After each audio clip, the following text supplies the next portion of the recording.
I will never use this Scarlett to record again.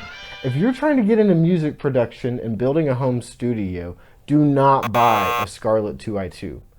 Don't buy a Scarlett Solo. Don't even buy one of the Scarlett Studio kits that comes with a mic and headphones with it.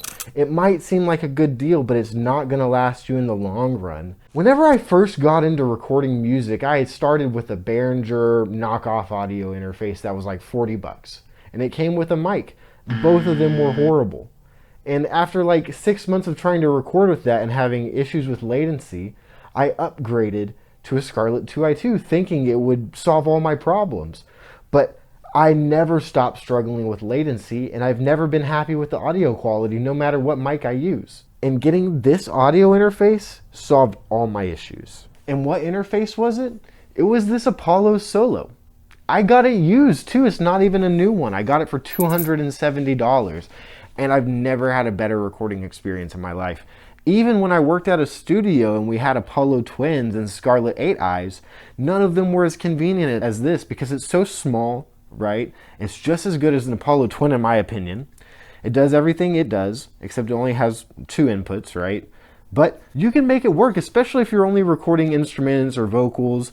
You can make this work and it will sound amazing. So why do I like the Apollo so much? Well, right off the bat, the build quality is amazing. It's metal. Everything feels solid. All of the buttons really click. I love that the knob is on top and I don't have to like the Scarlett, I don't have to pull it up to like really get a look at the front of it or everything. When I set it on the table, everything's just right there. I love that. It sounds amazing. Again, I'll do a test here in a little bit to show the differences between the two, but it just sounds incredible. Every song I've recorded on this sounded great. You still have to mix stuff, of course, but you just get a way better starting point, and I don't struggle with latency whatsoever. And I've struggled with latency my entire life. You know, I've never had the greatest computers. I've always used pre-owned hardware and stuff like that. Things are a little slow, things take a while to load, and I always thought that it was just going to be that way with everything. But with this Apollo Solo, it changed my whole experience recording. There's even some really cool digital features of the Apollo Solo and the Apollo Twin in UAD interfaces in general, where they have DSP integration that allows the audio interface to run plugins like UAD proprietary plugins on the device itself. So if you have UAD plugins, you can run them on this and it will make your computer run faster in session. And it'll process some of the things on your vocals before it even gets into your DAW.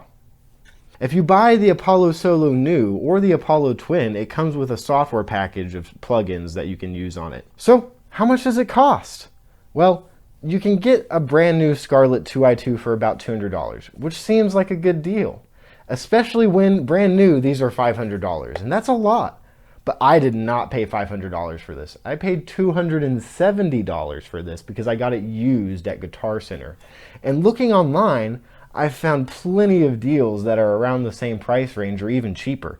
I've even seen some Apollo Twins for 400 bucks. And that's a crazy deal, especially if it works great and you can get that in the studio. You would never need anything other than that. All right, now, don't judge my mic placement. This is a humble mic stand and it does my job. And also, I'm not the greatest at piano, so I'm just gonna play you guys a couple little chords and we're gonna see how it sounds on the mic. Okay, this is the Apollo Solo.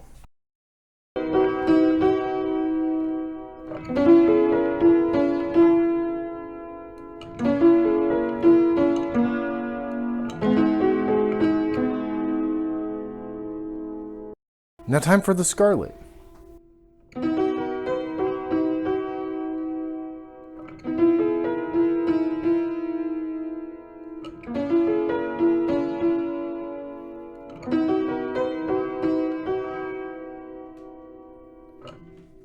Okay, this is the Apollo Solo. This is just me normal talking voice. I'm going to try to accentuate a little bit and get a little bit louder and make it peak. See if it's peaking.